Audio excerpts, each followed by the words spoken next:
Welcome back to the Matchbook NFL Betting Podcast. We're a few minutes late today for joining us on the live stream now. That's my fault, my bad, nothing to do with the guys here on show already. If you're joining us on the podcast, thanks for doing so. I am joined as ever today by Mr. Dinsick, the whale capper, and coming off another winning week on Matchbook Insights under the Matchbook Betting Podcast, Germany's finest, Mr. Fabian Sommer. We're also delighted to be joined by Matchbook's New Jersey resident, Big Blues, biggest fan, Jesse May. Jesse, I got to ask you, we were looking at last Sunday with the Seahawks going off practically as a pick'em, nearly an underdog, and I was thinking of something you said a couple of weeks ago about a buffet bet, going back in for more.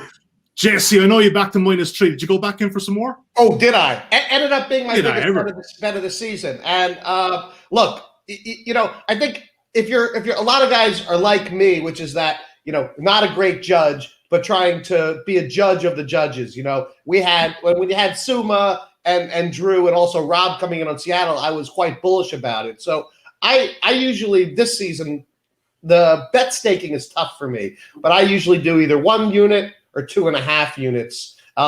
And so I haven't had that many 2.5 unit bets this season, but I did it for Seattle. I got them like -115, -3 after the pod. Then I think it was early Sunday morning. I went in again at -3 even money because I'd moved 15 points. And then it was already a big bet for me. But then I saw the -1.5 and I'm like, I just buckled up. And I'm just curious to the guys because obviously I think that overstaking is an issue. But did you guys ever go back in, or how many units do you spread? That was an interesting game for it, obviously. Yeah. For me personally, my Seattle position last Sunday, even though coming into the week it was not one of my stronger positions, ended up being one of my bigger bets on the season because of the line movement, because of just, at some point you're looking at the numbers and you're like, this is a real edge now. Like this is, you have some real edge and you can't just let those go by but I would also say that the market maturing, it matures in different ways. And a game like that, where you saw early moves that were influenced by people who had specific opinions, you can talk to people in the community, figure out who's got those opinions, why it's moving. Is it based on information? Is it based on some certain matchup? We all kind of gave our opinion on the show and had our reasons for matchup advantage Seattle. And there really was no injury surprises. And it kind of settled at 3. At that point, that in my mind, that's a mature market, right? And anything that happens after that, especially late steam on a Sunday that continues to drive a number in a direction that's against you, I don't mind being, adding more to the buffet at that point. Right. There's other moves on Sundays where, let's say the Minnesota Vikings, right? That move looked real. Like somebody was waiting, somebody with influence, with a very strong opinion, was waiting to get down on that number until late in the week and with big bucks. And that I have a lot more respect for. That wasn't really a mature market when that information came in. Most of that was people betting the 6. And so I had a lot of, I'm not going to be the guy that comes back and takes Green Bay now at 5.5 because somebody has a very, somebody with a, with a serious influence here has a strong opinion that Minnesota is the right side. There was similar market action for Indianapolis. You saw there was some momentum for Detroit throughout the week. It got bet down, and then on game day Sunday morning, that money line went from -160 to -190. I mean, it was one-way action. Somebody was waiting to take that position until limits were up. And that's the kind of move that I didn't get on Detroit early. Now there would be value on my number. But that was the kind of move that I'm completely staying clear from. And I would even say this is similar for the totals. We saw early in the week last week, there was big time under money that came in early, as people kind of figured out that wind was going to be an issue. All right. And then it got, it got to the point where everybody agreed this is fair. And then there was late steam on under money after, things were just kind of confirmed everything that we knew. And sure enough, that created opportunity to come back on some overs. And I think 3 of about the 5 games that were win games ended up landing in the middle between where the initial market moved down and then the overreaction down, gave you the opportunity to hit those middles. So, I would say kind of understanding how the market matures over the week is important in making those decisions. But for Seattle specifically, because it felt like late steam, because it felt like, people chasing that number, I didn't mind adding to my position on Seattle. Yeah, and Suma, I saw this move and I looked at it at about 8 o'clock our time, which is about an hour and a half before kickoff. I see 1.85 on Seattle. Then a half an hour before kickoff, I see 1.96. And I'm like, I'm Googling Russell Wilson's name. I'm thinking, is this guy gone? Maybe if not Wilson, Metcalf's gone. But there was nothing there. And we knew about the running back situation. And it's a passing team anyway. DJ Dallas did a job inside there. But what about you, Suma? Did you flow back in when it started heading towards even money? I already had a bigger stake on Seattle, and I didn't add anything on Sunday. I would have added something on Detroit as well, so that would have been nullified anyway. But to be honest, I know that there were some specific groups playing San Francisco at +3, and then over the weekend coming back to San Francisco at money line +2.5, +2, all the way down to Pick'em. Yeah. To be honest, I respect the move, but I can't tell you what they were seeing. Absolutely no clue. There was no injury information. There was just nothing about this game. No. And to be honest, Seattle equally rated as the San Francisco 49ers on a neutral field. Sorry, that didn't make any real sense to me. Yeah, no. But Suma, on that, was it pro 49ers money or was it anti-Seattle? And might that actually be carrying over to opportunity in the following week? We will talk about that, but it really looked like 49ers money all the way. Too.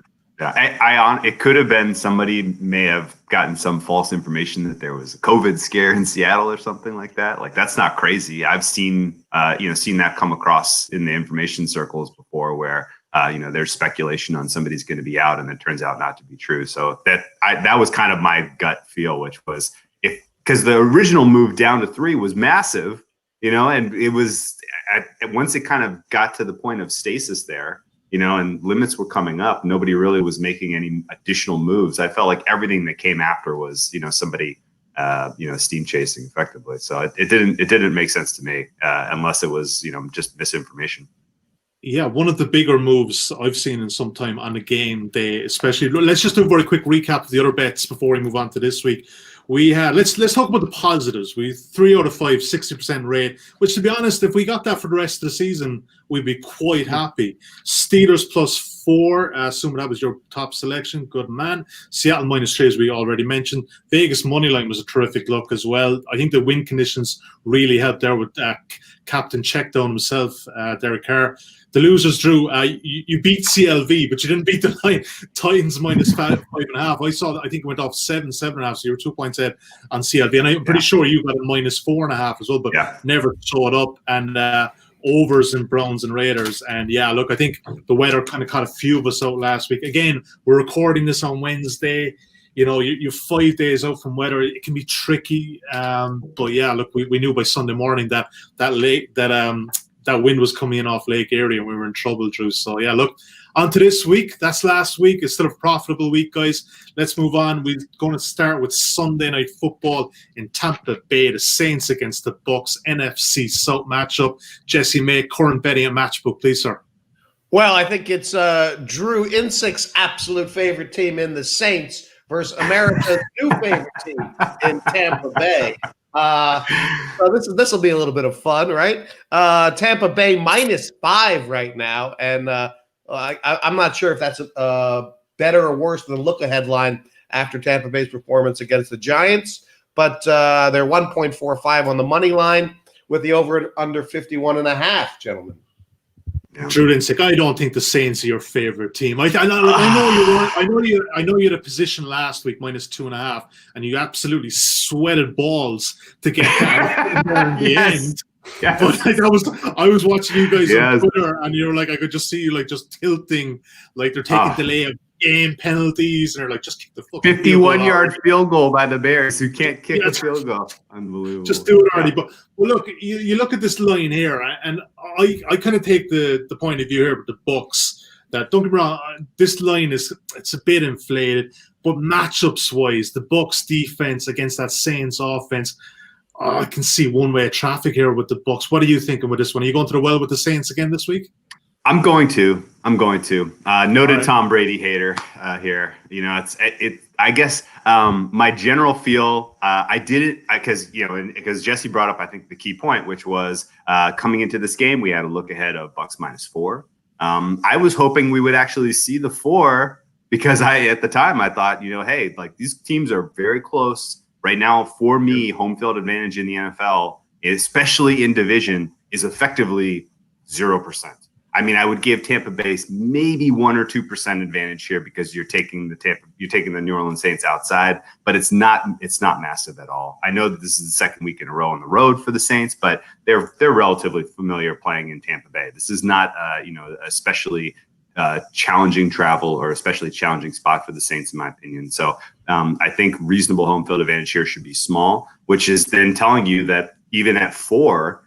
You have a substantial difference between these two teams in terms of market power number, and I just don't see it. I think they're relatively close. Obviously, the priors preseason had these teams relatively close. The Saints are missing a couple pieces in the passing game, obviously, and I'm hopeful that they have some surprise positive injury news here from their wide receivers. But even without that, I don't think it's going to be especially meaningful because these teams reasonably similar, in my opinion, in terms of how they come into this game. And sure enough, we see the 4 open up at 6, which didn't make a ton of sense. Why you would have adjusted 2 points in the favor of the Bucs after what we saw last week. There were no real meaningful injuries for the Saints, and nothing positive to take away from that Bucs performance against the Giants. So I was happy to take the opener at 6 for the Bucs. For the Saints, I still think 5.5 is a fair play on them. I reasonably think this comes down to who has the ball last, who can execute end of the game, and likely is decided by a field goal. And I guess it's fair to call me a Saints believer at this point, just because I think as you look across the NFC, the prices don't reflect my probability of who will win the NFC championship game. Currently, I think the Saints are the buy low right now still. And a lot of that comes down to the way their schedule is breaking. If I thought before this season that they were going to be in schedule hell right now, like just tough test after tough test after tough test. But all of a sudden, they got Broncos, Falcons, they got Niners next week with no Jimmy Garoppolo and Kittle. Like all of a sudden, everything is broken in their favor from a scheduling standpoint. And as you look down after this game, I think they will be 3 points or more favored in every contest the rest of the way, except for their game against the Chiefs in Week 16, which sets them up for a tremendous down home stretch here, where they can get to say 13-3, 14-2. And if they win on Sunday, 2-0 against the Saints, and then sweep, cruise the rest of the schedule. They're getting healthy again, Drew. They're getting healthy again. Yeah, they're getting healthy again. Yeah. Suma, what do you think with this one? I'll be honest. At first glance, the way I was looking at it with the Saints offense with Alvin Kamara, I was just thinking that Todd Bowles, and they're so good against the run anyway. The Bucs defense. Now, on the flip side of that, the Saints defense is really good against the run too. But I in my head, I just kind of thought that if this is Todd Bowles against Drew Brees, advantage Bucs in a major way. Which way are you falling on this? So, first of all, I completely agree with Drew that the Saints are maybe the best buy low candidate right now. Okay. They are 5-2. They were like 6 or 7 games without their best offensive player. They are getting Manny Sanders back. They had lots of bad penalty luck on their defense early in the year. Favorable schedule, so I completely agree. I think there's going to be a fight for the division crown. And for this specific matchup, I lean Saints as well. the Saints are the 7th best offense according to DVOA, despite missing Michael Thomas for 6 or 7 games. And as good as the Bucs defense is, if you get Michael Thomas back, if you get Emmanuel Sanders back, Breeze still has a very good offensive line. They have a very good passing game. I think they are able to put up points on this Bucs defense. And to me, there's one flaw for the Bucs, even though I think the Bucs right now are the best team in the NFC, top to bottom. But I think there's one major flaw, and that's play calling on first down. Bruce Arians and Byron Leftwich, they are so obsessed with running the ball inside on early downs. I don't know why that is. Against the Giants, that was so frustrating to watch because Tom Brady always had to throw the ball on 2nd and 8, 3rd and 6, 3rd and 5, just because they are calling all these inside handoffs on first down. I don't know why they're doing this. And I also believe that Bruce Arians' playbook consists of 98% inside handoffs on the running side. So I think this is a major flaw. And if they continue to do that, they will play against opponents like the Saints, who are able to capitalize on that and maybe jump to a lead, to a 7-0, 10-3, 14-7 lead, and then it will make it very hard on the Bucs to always come back. And I think this could be such a game where the Saints are smart enough to not run into brick walls on early downs, throw the ball to Michael Thomas, throw the ball to Jared Cook, to Alvin Kamara, and basically try a little bit to play against Devin White in space. So I am completely agreeing with Drew here. I was a little bit waiting for the Saints +6. Now I'm watching the line movement, waiting for injury reports on Michael Thomas. But it's definitely Saints or no play on this game. Jesse May, what did you say we were getting? Are we getting 5 or 5.5 currently a Matchbook?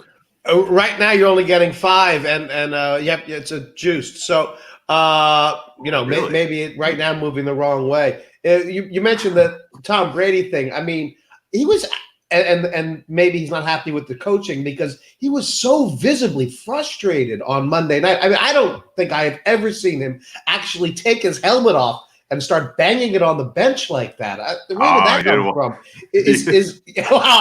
I haven't been watching long enough. Well, maybe, but I mean, I wonder if maybe he just is not happy with the calls that the coaches are giving him or something. Yeah, I would have ascribed it more to he was just lacking a little bit of touch on his intermediate and deep ball. There were a couple of absolute home run shots that he just missed. Yeah. And I think he was mad at himself. But Suma's point is right. Bruce Arians' offense is not clicking perfectly. It feels like every rushing attempt that the Bucs attempt throughout the game is a conceded down. Like realistically, whether it's Leonard Fournette, especially the Leonard Fournette runs, like he just takes so long to get going. You know what? Well, Drew, it just goes back to this whole prescription or this theory that you have to establish the run. And, it's a bit outdated in these days. And you see Detroit doing it as well, running Adrian Peterson on first down. You're like, Jesus, come on, mix it up. Like this, we're not playing Madden here. You don't have to run the ball on first down. Just start come out throwing it. I always thought with Bruce Arians that he was one of the more innovative offensive minds in the league, but he seems to be regressing back to the mean. Yeah, and I mean, and on the flip side, Sean Payton, he's got 2 narrow wins the last 2 weeks. So people are a little cool on the Saints. But if you kind of look at his sequencing and what he's doing as far as how he's calling this offense, he's seeing the board well. He is absolutely dialed in terms of when he's calling runs and passes. And he'll have a couple of sequences a game where they'll gain a couple of short ones, and it'll be like 3rd and 3, and they'll be at about the 40-ish yard line. And then all of a sudden he'll go aggressive at that point and hit somebody 20 yards down the field as the defense starts to creep in, and he knows he's going to have Jared Cook or Traquan Smith or somebody, get them wide open down the field. And, as long as you're only asking Drew Brees to do that a couple of times a game, he can do it. And if you look at the performances against Todd Bowles' defense last year, and again, a unit that's not all that different in terms of personnel, they scored 31, I think, in both games. So I think the Saints are going to get theirs in this one. I think they're going to put some scoreboard pressure on Tampa Bay. And I think this is going to come down to the end of the game. So get me out over a field goal, and I'm perfectly happy with this one.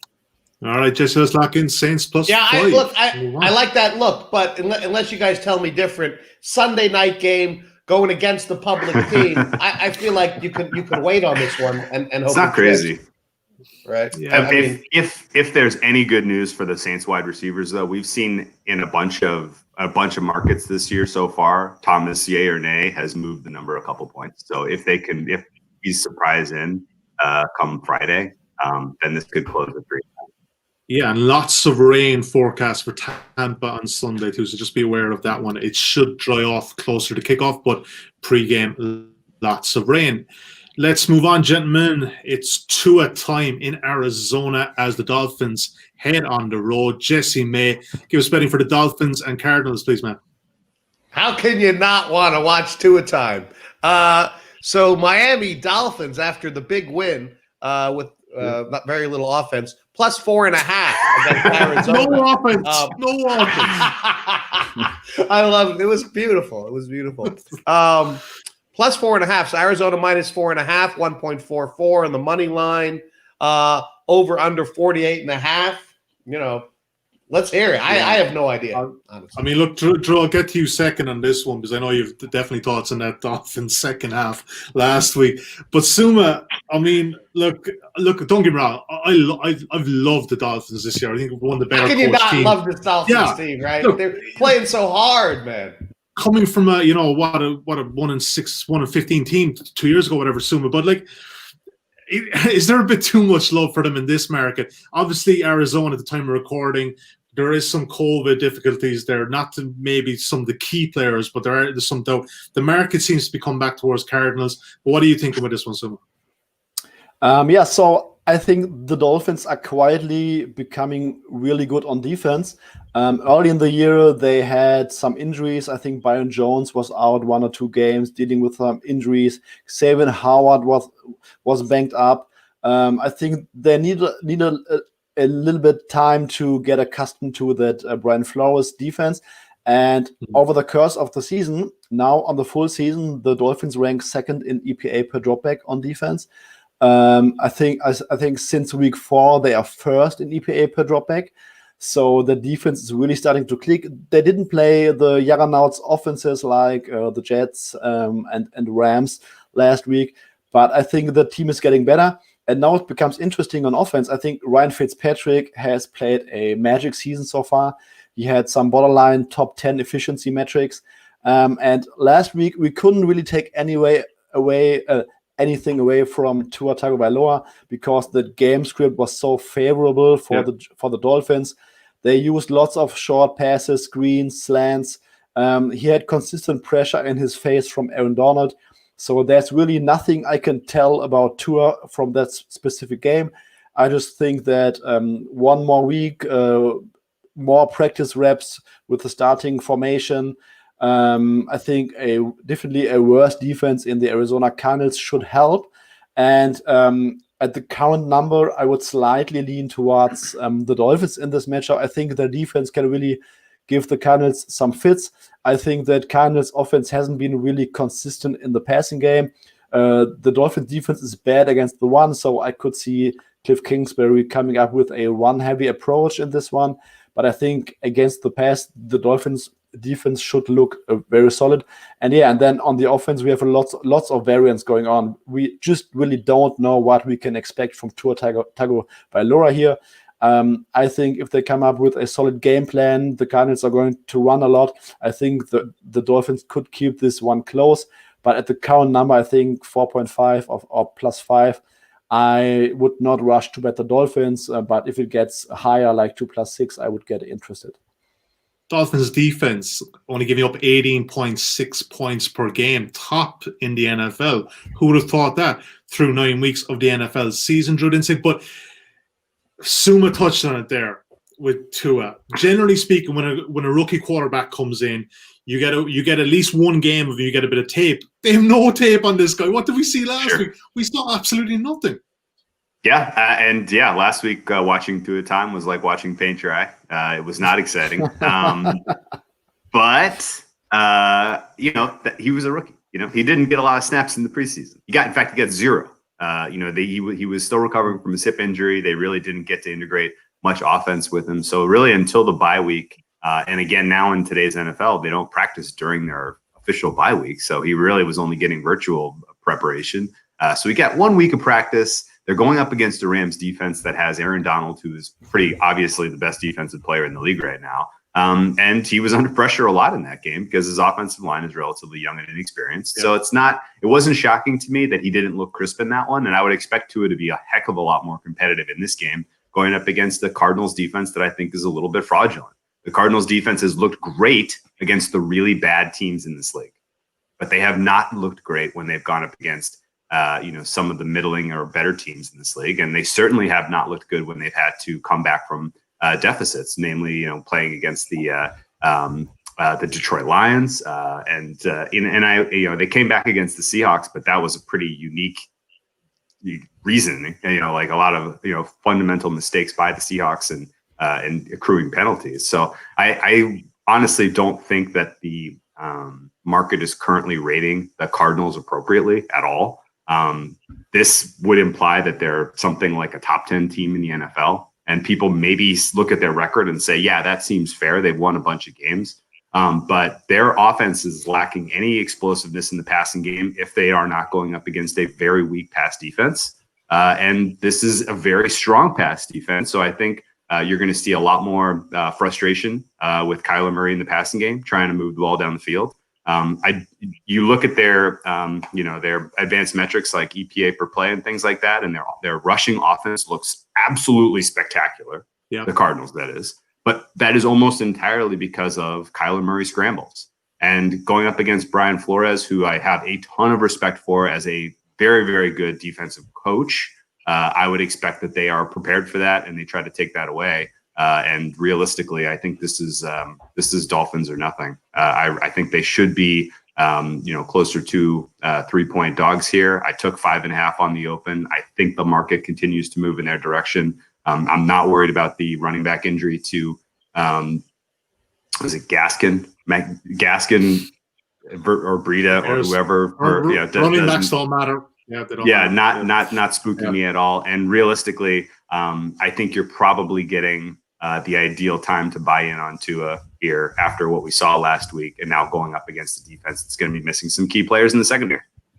Yeah, he's going to be great in the long term. I think it was just last week, as Suma said, they just didn't need him to be great or to be anyway good in any way. Just on Arizona, it's quite interesting. I mean, I think the market is kind of favoring them metrics-wise, like you said. I mean, I touched on the Dolphins having the best defensive records, as in yards per play. Offensively, Arizona are top in the league, and they're second in rushing behind Baltimore. So maybe it's that, but like you said, you have to look at their slate and who they've beaten, including the Jets, the Cowboys, and a couple of others. And yeah, it's just they're not. There you go. They're not a bad team, but I don't think they're, like you said, at that elite level. So Jesse, let's put in Miami Dolphins plus 4.5. And very quickly before we move off this, are the Dolphins a live contender for the AFC East now? They have to be, surely.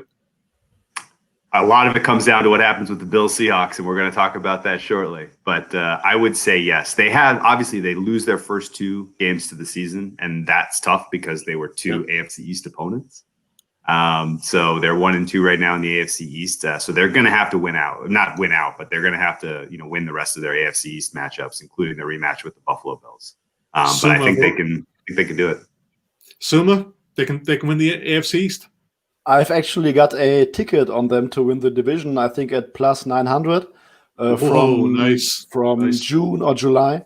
So yeah, I'm kind of rooting for the Dolphins, and yeah, I think this Sunday, just a bit. And I think this Sunday some things could shaken up. Jeez, 8-1 ticket there, Jesse made during the summer. This is, when the rest of us are just kicking back and watching other shit that trying to get a suntan and absolutely was hoovering up the futures value. Yeah. He never sleeps. He never sleeps. Jesse May, let's move on. We're already talking about the Seahawks. Just there, they take on the Bills in Buffalo, and I'm thinking we're rowing the boat in the same direction this week. But Jesse, give us some betting on Matchbook early. I mean, here they are.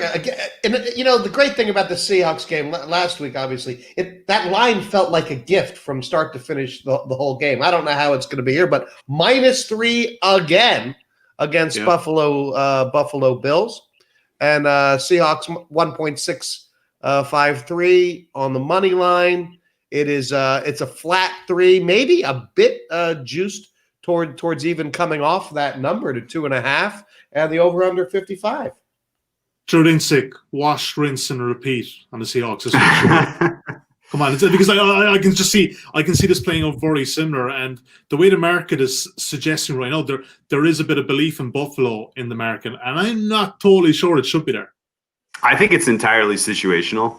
The reason anyone would play the Bills in this one, and because from a math model standpoint, if you match these two teams up right now, Seattle's pass offense is going to dictate this game, and they're going to score at will. And it's going to be up to Josh Allen to go into a time machine and bring his performances from week 1 through 4 back into this game in order to play, keep pace and stay within a field goal here. I think any kind of math model would make this game 4.5, depending on how you treat home field advantage. But I think that's kind of important here. You have a tough motivational spot for Seattle in this one. They just come off a massive win against the Niners in division. They're looking ahead to another incredibly important contest against the Rams next week. And this is sort of, we're better than the Bills, but you got to go across the country. You got to play early. There's enough situationally here that I think there's some people who feel like, this is just a good bet on spot for Buffalo. I don't totally buy into it because I think Seattle is so much the better team. But I think that's the only explanation for any enthusiasm in the market right now for Buffalo. Sommer, that's not going to turn us off though. Seattle -3, plow in, yeah? All over Seattle this week again. The Bills are 6-2. And now here it comes. They have a negative point differential of -1. I mean, how is that even possible? You play in the AFC East, that's how it's possible. Yeah. Let's check out their 6 wins this season. By 10 against the Jets, by 3 against Miami, by 3 against the Rams, by 7 against Las Vegas, by 8 against the Jets again, and by 3 with a very late fumble against the Patriots, who were starting Jacoby Myers, Gunnar Olszewski, and I don't know, at the wide receiver, and Demarius Byrd. Demir Bird, Ryan Izzo. So that was an abysmal Pats offense at Buffalo last week, and it came down to a last-second red zone possession. So this is not a good football team, and not especially not as good as we thought they were after like week 4, where they went 4-0. They fell off a cliff. DVOA, EPA, whatever you look at. This is pretty much a middling team right now that has played a very soft schedule. And they played 2 playoff contenders in the Titans and the Chiefs, and they got gashed. They had no shot at Tennessee, and they played a very windy and rainy game against the Chiefs, and they still lost by 2 possessions, I guess. The Chiefs were able to run at will. The Bills' defense is not really good. Even if you put Tre'Davious White on like DK Metcalf or Tyler Lockett, the other guy will have a monster game. I don't really see how the Bills are going to stop them. And so Josh Allen won't be able to keep pace with Russell Wilson here, and I happily take the Seahawks under a field goal. I took them -2.5 early in the week, and I would still play them at -3 here. Jesse. So I know just on the total, because I've been listening to a couple. At one point, I think you said that the Seahawks, may be the best over team in the NFL. I know we've had a couple over Seattle looks, got burned a little bit. Is this number too high, or what do you think? What is it? 55, isn't it? 55. Yep. I mean, that's. I think I had it somewhere around 54. So I liked the over initially early in the week when it was like 51 or 52. I think at 55, it's pretty much a fair price now. Yeah, weather seems to be fine in Buffalo as well. But look at Josh Allen, the last 4 games, 4 touchdowns, 4 interceptions, the last 4 games. And we chatted with Rob Pizzola a couple of weeks ago about this. I think Rob, he was buying a small bit back in. I think there could be a lot of people selling on Josh Allen in the next couple of weeks as well, because that record, like you said, Suma, is very inflated. And Drew, I'll be honest, you did make some good points about potential letdowns here for the Seahawks, and there's a couple of things there, but it just wouldn't be enough to throw me off the -3 here in any way. Like, you know, like you said, the better team, and they should win this one. And I think that defense, and Suma, you hit it on Insights last week, with the 49ers, you know, their metrics are so bad, the Seahawks, because Seattle was so far ahead with Russell Wilson throwing a touchdown pass. Nearly every 11 passes is a touchdown pass. That's crazy. And you see Metcalf going off last week, but they could double Metcalf this week. But you still got Lockett and a few other weapons, and I can't see how, even if it gets to a shootout, I can't see how Buffalo keep up with this. So yeah, give me Russell Wilson over Josh Allen in a shootout situation, 7 days out of the week, every week. All right, Jesse, that's Seattle -3. Jess, locked in. I like Absolutely. it. I mean, yeah. I might even try and buy my way down to 2.5, just because Seattle's been had some heart attacks. But that's just me. That's just me. I mean, last week was the value. Rare, the exception to the rule. You know, that it feels like they play every game to a field goal to a degree. So yeah. I think I saw about 1.86 on -2.5. So it's still very backable there, Jesse, at that price. I think there is a bit of support there for the Bills. Right, Jesse, let's move on. I think this is actually the game of the weekend for me. Ravens against the Colts promises to be pretty good one in Indianapolis early on Sunday evening. Jesse, current betting at Matchbook, please, man. Yeah, who are the Baltimore Ravens? -2 though, which feels very, very thin, considering what they were against the Steelers last week, right? But 1.78, -2, just about even there. Indianapolis, the over/under 47. I don't know. Let me hear. Yeah, Suma, kick us off. Where are you going with this one, man? First of all, I'm a little bit mad in hindsight that I didn't grab the 3.5 points with Indianapolis early in the week on Monday. It was there to be had, but I just missed the number.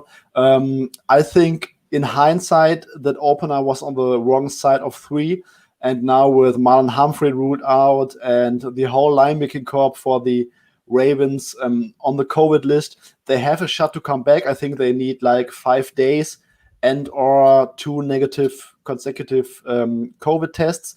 So they might have the linebackers back. But if they don't have them back, they will play with practice squad linebackers against the Colts, against Philip Rivers and Frank Reich, which could be ugly, to be honest, because the Colts like to attack with their run game, with their running backs in space, to their 3 tight ends.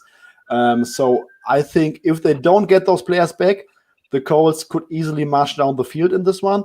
And overall, I think with the state of the Ravens passing attack this season, I don't think the Colts should be big underdogs in this one. I think we should get a couple of scores here in this one. So I like the over at the current price of 47 at Matchbook. I just think that Philip Rivers and Frank Reich, they will put together a solid game plan. And Frank Reich has shown a tendency in the past where he says, oh, my opponent has a strong rush defense. I'm just going to throw the ball all over them on early downs and not run into brick walls. I think this is what we're going to see. Marlon Humphrey being out definitely helps the Colts. They are at home in the Dome. They should put up some scores in the mid-20s easily, in my opinion. And on the other side, the Ravens have a very weak passing attack this season, but they were still able to put up 24 points at Pittsburgh, despite throwing, I think, 2 or 3 interceptions and having a fumble. So this is still a very lethal rushing attack with J.K. Dobbins and Lamar Jackson. And I think at some point, this passing attack, they gotta show some regression upwards. And if we are talking about the total here, even if Lamar Jackson throws a couple of interceptions again, this just favors the total. So I think both offenses should be able to score some points. We have an average scoring total in the NFL this season of 50.4, I guess. And this is still 3.5 points below that, with two offenses that can put up points. So yeah, my only look at this point would be the over. And I'm a little bit mad that I missed on the Colts early in the week. All right, I like the look on the over there. Drew, I know from listening to the Deep Dive podcast on Monday morning that you guys kind of like the Ravens here, but what are you thinking since? Have you kind of come back on that a bit, or where are you standing? Yeah, the COVID issues with their defense completely threw cold water on me, for sure. Okay. A lot of my the only really reason to buy in on the Ravens, at this point in the season for them is their defense is performing at a top 5 level.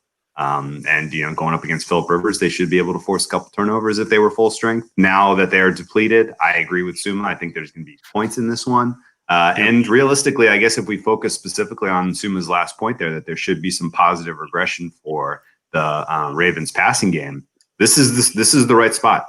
The Ravens play a zone scheme. They play way back to keep the play in front of them. That opens up a lot easier opportunities for Lamar Jackson to read and dissect this defense. He has done well against the zone in the last 2 seasons. That is how he has performed his best. Taking advantage of a couple of zone concepts that he likes to attack, and reasonably, if they have a short passing attack, and utilize some of the speed and some of the game-breaking plays from running backs like J.K. Dobbins and some of the ability to hit their wide receivers with screens and things like that. I think they can gain yards in chunks in this one. Put up a decent amount of yards after the catch and score some points as well. So I think this will be a good back and forth scoring game. I agree with you. This is probably the game I'm most looking forward to watching this week because I think it's going to be a very close contest. But I'm with Suma as well. This total at 46 is about 5 points too low. I would have made it 51. So I would play the over as well. I think it's 47, Jess. Is that what you said there? 47. I think so. Yeah. We just. Sorry, 47 on Matchbook. Cool. 47 on Matchbook right now. Okay. The over 40. Sorry, the over 47 is minus 105. So you could probably buy it down. I don't know. Well, it is for the total, but look, if it lands on a 47, you get a push, you get your money back. So I don't think it's worth. I mean, going down 46 over 46 and over. Okay, it's only 7 points. Yeah. But anyway, I like that. That sounds great. That Drew. I know you're already a fan of Frank Reich, but every time I watch the Eagles this season, especially, it just goes to show that what that guy did with the offense there. And look, Doug Peterson's stock has literally plummeted since Reich has left. It's crazy. Every single player on that Eagles team, every participant in that Super Bowl has seen their stock plummet, except for Frank Reich. Yeah. Nick Foles, Alshon Jeffrey. I can't remember what was the name of the quarterback coach. He's gotten fired a couple of times. He went to Minnesota. He went to the Vikings. Basically everyone outside of Frank Reich has proven to not have the goods, and Frank Reich does. So that's pretty clear signal to me. Yeah, absolutely. Okay, let's do before we move on to the latter sections of the show, let's do a quick recap on those 4 games. Here's what we have. Some good looks here, guys. I think the Saints +5, Dolphins +4.5, Seattle, of course, -3, and Colts Ravens over 47. I like those, Jess. There's 4 good selections before we even get to best bets and the latter section. I like those. I'm not going to get carried away on Miami this week. I may think I'm going to make that a little smaller, just because I feel emotionally attached to them, and I know that's always dangerous.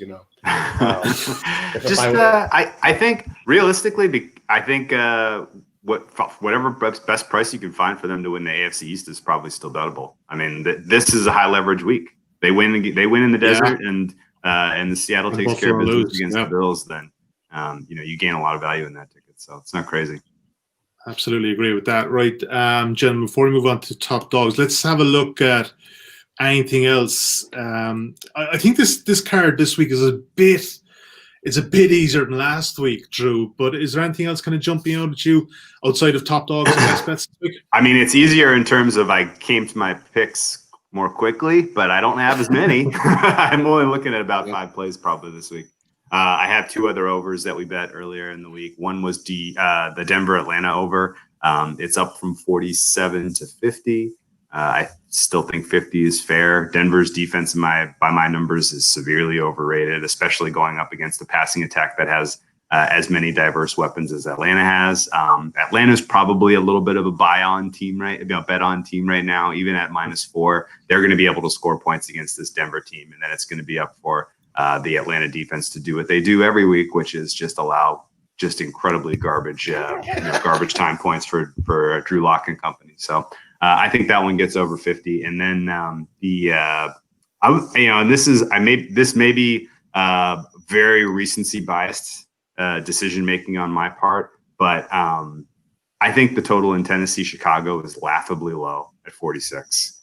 I know that there are lots of reports about how depleted the Bears offensive line is, and that Nick Foles under pressure is not good. But seeing what the Tennessee pass rush was able to manifest last week against the Cincinnati Bengals, which was nothing at all, no pressure. That was the entire reason that game it broke the way it did for Cincinnati, in my opinion. Doesn't scare me at all that Chicago is going to be able to score points here. Something is not right with what Tennessee is doing from a defensive scheme standpoint. Their talent is not playing up to their level so far this season. And I think Chicago is going to be able to score points on Tennessee. Tennessee's as good as Chicago's defense is. Tennessee is still the number 1 ranked offense by my numbers. So I'll count on them to get into the 20s and take over 46.5 there. 46.5. Jesse, is that available at Matchbook at the moment? Because I think that could be one we'll throw into our main bets here, because it is. That was just 46.5. Okay, let's put that as an add-on, little bonus play there into our official record keeping here. Suma, anything else or anything you'd like to add to Drew's picks there? Not really. I want to pick Drew's brain on the Chiefs. Do we think they will come out kind of flat, or won't show us everything with the top revenge game on deck on Thursday against the Raiders? Yeah, I think it's possible. I really do. I mean, this is a big number for the Chiefs team. The Chiefs are clearly number 1 in my power rankings right now. They are head and shoulders above number 2 team in the NFL. But they've given us motivational low spots in the past when it's been up against inferior competition, and you're getting over double digits here with Carolina, who plays hard, Matt Rule, who's coaching well, and Teddy Bridgewater, who's playing well. So Christian McCaffrey probably back this week finally. So I don't hate Carolina as a play, but I don't have it on my card yet. All right, interesting. Let's get one question in here before we go to top dogs and best bets. Question in here from Shane on YouTube. Thanks for getting in touch, Shane. Heads on the block time. Who are your 4 teams for AFC and NFC divisional finals? Thanks, Shane. That was a pretty easy question. Yeah, nice little easy softball here for the guys. Okay, let's start. 4 teams, AFC, NFC divisional finals. AFC first. Suma, have a swing off this AFC first, and we'll maybe get Drew to do NFC. Kansas City, also my number team by far in my ratings. I don't see any chance how they don't go far again into the playoffs. My second team, I think there is a bunch of teams closely together. I like Pittsburgh. I like the Colts.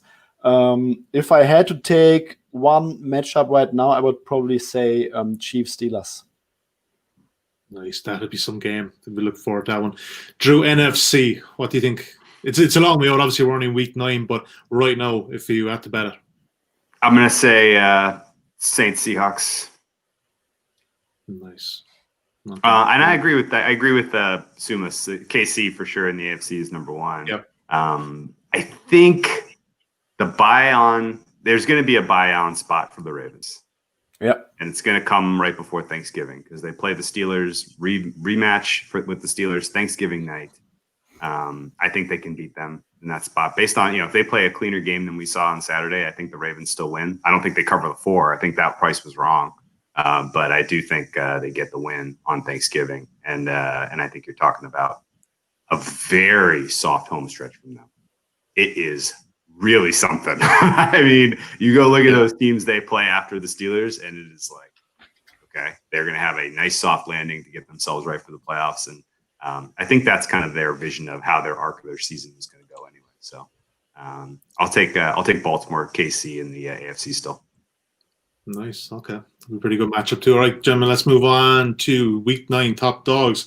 I don't even think I want to talk about last week, guys. We've been hitting 2 out of 3 every week, but didn't really happen last week. It was just not a terrific week there. If Cam Newton doesn't fumble, I think the Patriots probably win that game. Yeah, that was just you'd expect that of a rookie quarterback, but someone who's in the league, close to 10 years, didn't see that one coming. Suma, kick us off. Top dog this week, man. Top dog.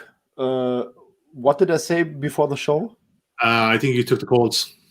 We didn't have this planned or anything. We don't talk about it. It was just pure spontaneous stuff. All right, cool. Colts for messed this up now, but yeah, I'm taking the Colts, especially with the COVID situation for the Ravens. Colts money line. It's probably a good value play in the sense that if you think that line should be closer to pick them, you're getting whatever it is, 2.5 on the Colts right now. Closer to 6 to 5, but yeah. Okay, 2.2 currently a matchbook. Drew Dinsick, what are you thinking? I'll take it's a tough toss up between the Saints and the Dolphins for me. I'll take the Dolphins though. I think they. I really don't have a ton of respect for the Cardinals. I think they're truly the most likely upset this week. You don't want to call them frauds. I could sense you were going there, but they're not. They're not quite. The Cliff Kingsbury experiment is going to be so profitable to fade next year. I cannot wait for it because they are winning all of these games this year. They're probably going to make the playoffs. It's going to be a great bet against in the playoffs for this Cardinals team. And then people they're going to be a little bit popular next year. Like, they're going to take another step forward. They're going to be, power rated, relatively high. And, but everything about Cliff Kingsbury's system and offense doesn't work for me. And I think they're going to be in big trouble next year. Fast forward to the new season, Drew. Love it. Okay, guys, just to run off the treble. Jesse, you're going to love me for this, mate. I think the New York Football Giants win. Imagine in Washington. I do love you. I do. Listen, I enjoyed watching that Giants game. First Giants game I enjoyed watching the season because they tried. They're terrible, but they looked like they were trying. So, yeah. Yeah, but honestly, I think this game should be closer to pick 'em. I think that defense is kind of trending a bit up. And look, I think this generally could be 1st to 17 wins this game. But yeah, I think it's a bit of a coin toss. So let's boost that treble up. And I think, Jesse, it pays about 12.0 at the time we're recording. Yeah, 11 to 1. So, maybe every dog will have its day today. It'd be nice if we're waiting for the Dolphins too, going to late. Hopefully. Yeah, let's go for it. Yeah. Okay, we're due. It's week 9. We're due. Look, if we get 2 winners out of that, we're still turning a profit anyway. Okay, guys, let's move on. Let's take down top dogs and let's move on to week 9 best bets. Suma, once again, mate, you're in the clubhouse with the lead after last week's success. Kick us off, man. Seahawks are going to put a beating on the Bills. I knew you go there. I really wanted to take that one, but look, you're in the clubhouse for a reason, mate. Drew, best bet. I'm all in on Miami at this point, so I'm going to take Miami at what was the current price? You said 5. It's down to 5. I think it was 4.5, wasn't it? Do we have Miami in 4.5? It was. Let me just look real quick. That's fine. Yeah, 4.5. Miami 4.5 for me, please. All right, one game I looked at because I really wanted to back that Seahawks one, but I also look for the interest of it. I'm 0-2 on the season. This one gets me back to 1-2. Atlanta -3 in the first half, not the full game because we know what Atlanta. We know. Denver are averaging just under 9 points in the first half. through 8 Not games good. this season. It's not good. I think Atlanta get off the fast start. Their defense is playing up since Raheem Morris came in. They're only giving up 21 points per game now. Still not terrific, but it was 32.5 when Dan Quinn was in charge. I think they're playing a bit better. I think they get off the field at third down. I think Matt Ryan, there is some doubts over Calvin Ridley. He could be a game time, but you see when he went off last week that Julio Jones went off again. He's coming back to form. I think Atlanta -3 in the first half. I do not want to know anything about a full game bet with the Atlanta Falcons at any stage for the next 10, 15 years. Definitely do not want to know. So give it to me on the first half. And yeah, okay, that's it. We're done. Jesse, what you think of those? Happy? Yeah, I think we got some good looks there. I'm gonna try and tone it down this week, just based on my heart condition. But yeah, I'm enjoying it. I'm loving the NFL this season. Honestly, yeah. I think it's really good package, really good entertainment package. There's some good stuff. One last comment in before you wrap up from Only Cards on YouTube. Why does Jesse look like Jamie Kennedy in Malibu's Most Wanted?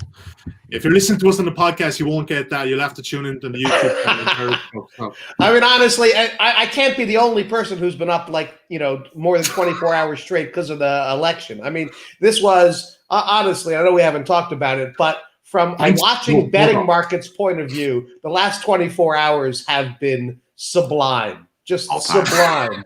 Yeah, I've been all in and on the coffee. Really, what an incredible turn of events we've seen. Absolutely, and yeah, it's a trader's paradise. And anybody who hasn't had a green book on Matchbook this week, just not doing it right on the election.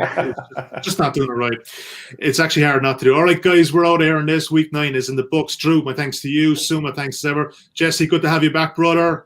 Go Big Blue in Washington on Sunday, Jess. Got to get win number 2. Hey, they're still in the NFC East. That NFC East is winnable. First to 5 wins. Wide open. Yeah, and that double reverse is going to work one of these times. I'm sure. This is the game for it. Yeah. It's true. It's true. It's true. All right, guys. Oh my God. Oh my God. Play caller extraordinaire. All right, guys, we're out of time. Thanks for watching today. Thanks for listening. We'll be back as ever next week with Rob Pizzola back on board for week 10. Go well in your bets this week, and we will talk to you then. Take care.